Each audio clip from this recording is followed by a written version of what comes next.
Hey, what's up everyone? Welcome to Greg's Garage. I'm your host Greg White. This is my garage. If you're joining us for the first time, this is a general power sports lifestyle show. We like to talk about and ride motorcycles, ATVs, scooters, side-by-side, watercraft, snowmobiles, whatever we can get our hands on that propels us forward and is a lot of fun. And for most of those power sports activities, I like to wear a helmet. I like to keep my dome protected. And the brand that I prefer, you've seen me wear for years, is Arai.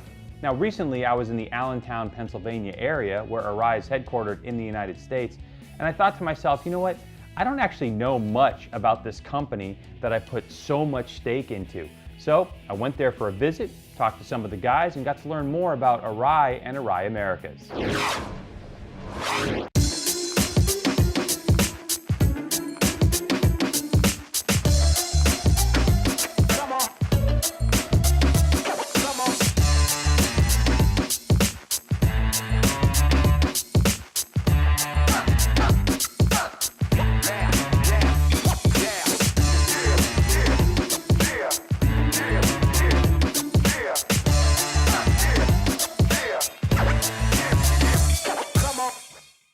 Arai started with Hirotaki Arai. He was the operator of a machine shop back in the late 20s, motorcycle enthusiast.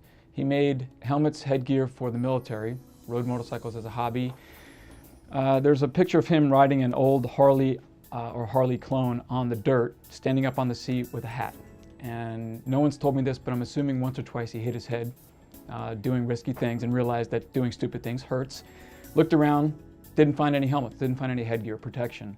Being a head helmet maker for military, he decided to take it upon himself to build a helmet for himself for his own protection.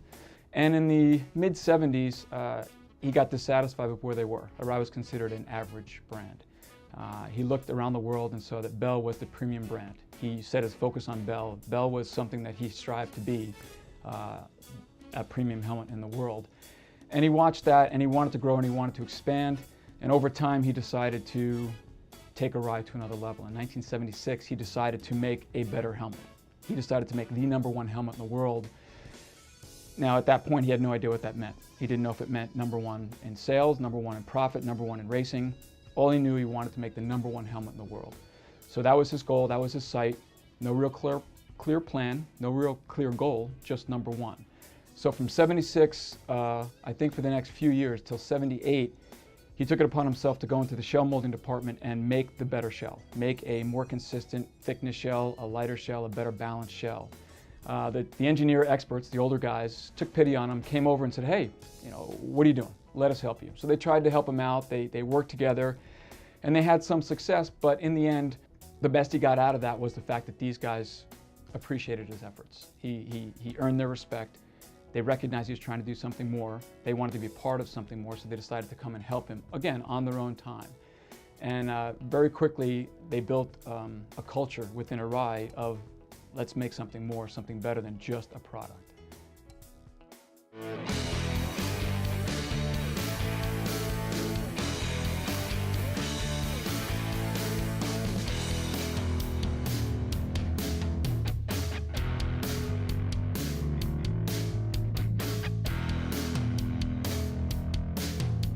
Basically, we've got two shells represented here. The first one is our Corsair 5 shell, and this is what Mitch Arai was trying to achieve back in the mid-70s. He was trying to achieve a round, smooth, strong shell. Mitch knew from the very beginning that a round, smooth, strong shell was better able to deal with the realities of a crash in the outside world. When you hit the ground, you want to be able to glance off obstacles. A smooth shell will glance off obstacles more cleanly to avoid direct energy transfer into the helmet. A smooth shell will not snag in an object that might cause rotational force.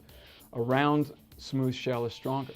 And of course, a stronger shell is going to maintain integrity in an impact much better. So he wants a round, smooth, strong shell.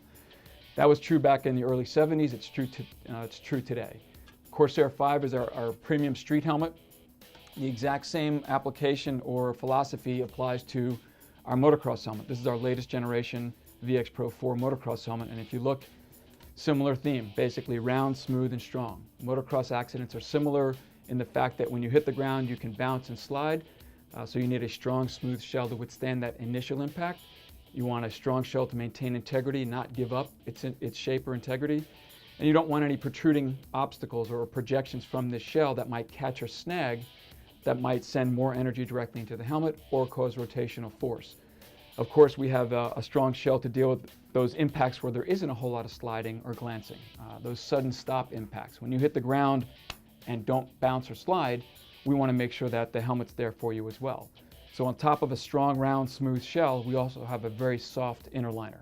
Now, luckily for us, because Mr. Arai pays attention to all the little details, he tries to make the shell rounder, smoother, stronger to deal with the outside world coming in. It allows us to use a very soft liner to absorb the energy that's trying to get to your brain. So by making a stronger shell, we can use a softer liner. By making a stronger shell, we can use a thinner liner. Because we use multiple density, one-piece inner liner, we can use softer materials even still. We can use thinner materials even still. The helmet's there to give itself up. It's there to absorb all the energy before it gets to the brain so that you can get up and think it wasn't a big deal. Helmet, it's not a great analogy, but a helmet's kind of like a tissue. It's a one-shot use. You don't want to reuse it. You use it up, throw it away, get another one. In some instances, it's kind of expensive, but in the grand scheme of things, it's your brain you're talking about. And sometimes when the computer shuts off, it's not always that easy to reboot it. So we worry about making the helmet as best we can because we know what's involved in a real-world crash. Well, for me, it was interesting finding out more information about Arai. I mentioned I've been riding them for years, and yeah, there are some big crashes that I've had and completely walked away from them. So thanks, Arai, for keeping my dome protected all these years and at least keeping a little bit of sense in my head. All right, well, that's all the time we have for now. If you're watching us on the YouTube channel, click on subscribe. We appreciate that. Facebook is facebook.com/Greg'sGarageTV. The Instagram is simply Greg's Garage. Me personally on Twitter is @GregWhite. And for all the shows and stories we have ever done, go to Greg'sGarageTV.com. Just click play or search for all the shows. I mean, like 36 or something like that. Thanks for joining us. We'll see you next time. Yeah, that was kind of a big crash right there. I mean, bam. I remember hitting the ground and then thinking to myself, did I leave the iron on? But I got up and walked away.